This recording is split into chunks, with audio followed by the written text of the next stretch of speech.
அப்போ இந்த மருத்துவமனை ஆரம்பிக்கும்போது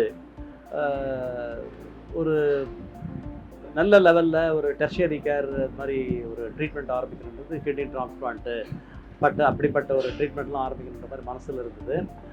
இப்போது அதுக்கான இந்த கிட்னி டிரான்ஸ்பிளான்ட் 1984 நான் அப்போலோவில் இருக்கும்போதெல்லாம் ஒரு பர்மிஷன் ஒன்று கிடையாது. கவர்மெண்ட்டில் பர்மிஷன் வாங்கணும் அப்படிங்கிறதுலாம் கிடையாது. நம்ம பேஷண்ட்டை பார்ப்போம், பேஷண்ட் அட்வைஸ் பண்ணுவோம், பேஷண்ட்டுக்கு இந்த மாதிரி கிட்னி டிரான்ஸ்பிளான்ட் பண்ணணும்னு சொல்லுவோம். அவங்க கிட்னி டிரான்ஸ்பிளான்ட்டுக்கு ஓகே சொல்லிட்டாங்க, நம்ம ப்ரொசீட் பண்ணுவோம்.